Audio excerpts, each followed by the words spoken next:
Selamat datang di Omah Menyok. Nama saya Gidya Kristantoko, biasa dipanggil Tio. Rumah di Desa Ngrasek, Kecamatan Dander, Bojonegoro. Keseharian saya adalah seorang petani yang bahagia. Karena kita seringkali memandang pertanian itu dari sudut pandang sempit. Kita memandang pertanian itu dari sudut on farm saja.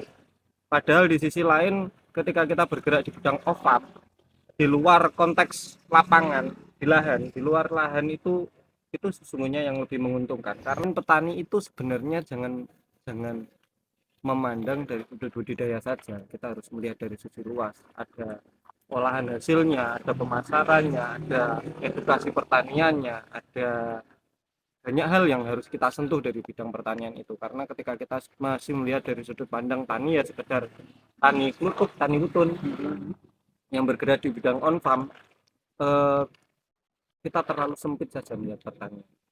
Karena banyak hal yang lain yang harus inovasi di bidang pertanian, dan itu lebih menjanjikan menurut saya.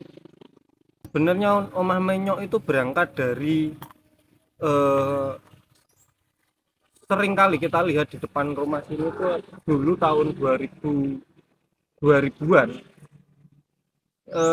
seperti dilihat di depan itu tani singkong itu banyak di sekitar sini. Berangkat dari kegelisahan itu, kenapa sih hasilnya Bojonegoro ini diangkuti oleh orang lain, dan justru ketika sudah yang dibilang tadi off farm tadi, sudah masuk ke olahannya, tidak hanya budidaya saja, itu sebenarnya keuntungannya lebih besar. Padahal di satu sisi kita itu tidak bisa mengolah itu. Belajar gimana caranya ya mengolah singkong itu jadi sesuatu yang lebih menjanjikan. Waktu dulu kita ya awalnya keripik singkong, kemudian kami buat rengginan singkong itu ya seperti rengginan mas, recek, kalau orang bilang recek tapi dari singkong. eh, Jauh melangkah itu dari tahun 2002, kemudian kita buat Omah Menyok di tahun 2015 2016an. Omah Menyok itu akhirnya kita gabungkan sinergitas, jadi ada UD Gading untuk penjualan dan pemasarannya, kemudian kita juga punya P4S-nya untuk pelatihan dan permagangan, karena kita sejak tahun 2006 itu sudah menerima anak KKN, anak magang, anak-anak belajar untuk olahan singkong di sini.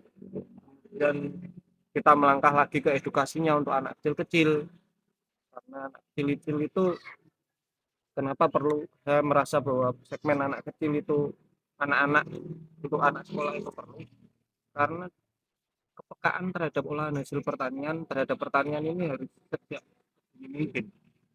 Jujur saja sekarang mencari seperti kita anak muda potensi yang mau mengembangkan daerah atau desanya itu sulit sekali. Ada satu kutipan yang mengatakan bahwa jika kita anaknya petani, kita kan anaknya petani, kemudian sekolahkan tinggi, lalu kalau sudah sekolah tinggi malu untuk berbaur dengan masyarakat yang hidup sederhana, cuma punya cangkul, cuma bekerja jadi petani, lebih baik pendidikan itu tidak ada sama sekali. Nah, itu bagi saya itu satu kata-kata yang membuat saya oke, kalau kayak gini kesenjangan akan terus ada. Yang kedua, eh, bos saya pernah bilang, kalau kamu kerja jangan lama-lama, dapat ilmunya pulang. Kalau lama-lama keterusan. Itu yang kedua. Yang ketiga adalah semakin saya sadar bahwa pertanian atau hal-hal lain yang berbau, kalau kita ngejar uang terus, apa sih ujungnya. Untuk teman-teman, ketika kalian hari ini merasa nggak nyaman dengan hidup kalian, berarti kalian sedang baik-baik saja. Ketika kalian merasa gelisah, kata saya harus gimana, saya harus melakukan apa, itu berarti kalian benar. Karena kalau yang diem saja merasa nyaman itu, ya Thomas Alva Edison tidak akan menciptakan lampu kalau dia nyaman dalam kegelapan. Jadi ketika kita nggak nyaman, ketika kita merasa gelisah, kita merasa kok gini sih hidup saya, itu berarti kita sudah benar. Tinggal bagaimana kita menggiring potensi kita. Ada prinsipnya bootstrapping. Ketika kita memulai sesuatu itu harus ada 3. Siapa saya, apa yang bisa saya lakukan, dan siapa yang kita kenal.